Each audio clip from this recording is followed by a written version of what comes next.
পানীত নমা বাধা আছে, সেইটোৱে অপৰাধ। বেলেগ অপৰাধ আপোনালোকে তদন্ত কৰিব নালাগে আৰু হৈ গ'ল, আমি চব বুজি পালো। ছিংগাপুৰ আৰক্ষীৰ আজিৰ যিটো বিবৃতি যে অপৰাধমূলক ষড়যন্ত্ৰ জুবিনদাৰ ক্ষেত্ৰত হোৱা নাছিলে বুলি যে কৈছে, সেই কথা আমি নামানো এই কাৰণেই যে জুবিনদাৰ চিজাৰ আছিলে।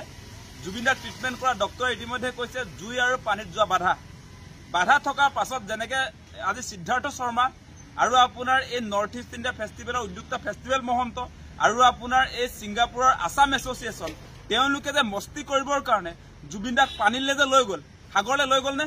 লৈ যোৱাৰ লগে লগে সেই মানুহবিলাক কালপিত, হত্যাকাৰী।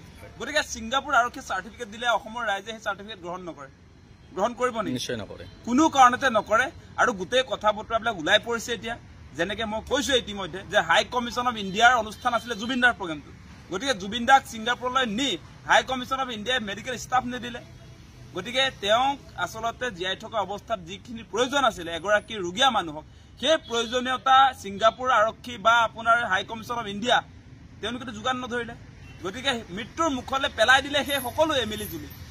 গতিকে এই মুহূৰ্তত এই যিবিলাক কালপিত, যিবিলাক হত্যাকাৰী, শ্যামকানু মহন্ত, সিদ্ধাৰ্থ শৰ্মা, হিমন্ত বিশ্ব শৰ্মা, তেওঁৰ ঘৈণীয়েক, সেই মানুহবিলাকক বচাবৰ কাৰণে যেতিয়া মোদী, অমিত শ্বাহ, ভাৰত চৰকাৰ, হিমন্ত বিশ্ব শৰ্মা সকলোৱে মিলি, হাই কমিশ্যন অফ ইণ্ডিয়া সকলোৱে মিলি এতিয়া গোটেই আচলতে এই অভিযুক্তবিলাক বচাবৰ কাৰণে যি ধৰণে আচলতে তেওঁলোকে নাটকবিলাক কৰি পেলালে। গতিকে এই কথাটোত আমি স্পষ্ট হলো, নাটক চলিছে ভালকে। গতিকে সেইকাৰণে কৈছো অসমবাসী ৰাইজৰ এটাই ষ্টেটমেণ্ট, চিধা ষ্টেটমেণ্ট যে ফাঁচি হ'ব লাগে এই হত্যাকাৰীৰ। আমি দেখা পালো চব কথা বতৰা। গতিকে ইয়াত কোনোবাই বচাব খুজিলেও অসমৰ ৰাইজে এই মানুহবিলাকক কেতিয়াও বাচিবলৈ নিদিয়ে, বাচিব নোৱাৰে তেওঁলোক। জুবিন দা অসমৰ হিয়াৰ আমঠু, আমাৰ প্ৰাণৰ স্পন্দন। জুবিন দাক হত্যাৰ মুখলৈ ঠেলি দিয়া মানুহক কোনোবাই ৰেহাই দিব নেকি? কোনো কাৰণতে নিদিয়ে।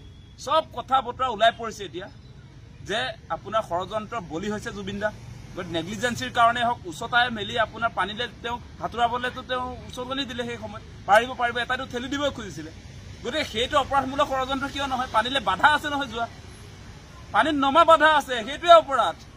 বেলেগ অপৰাধ আপোনালোকে তদন্ত কৰিব নালাগে আৰু হৈ গ'ল, আমি চব বুজি পালো। আৰু আপোনালোকে চৰকাৰে বচাব খুজিছে, কিন্তু অসমৰ ৰাইজে চৰকাৰে বচাব খুজিলেও এই আচলতে জাতীয় শত্ৰুকেইটাক কোনো কাৰণতে ফাঁচিক বাদ দি, মৃত্যুদণ্ডক বাদ দি বেলেগ কথা অসমৰ ৰাইজে ভাবিব নোৱাৰে। সেই কথাটো স্পষ্ট।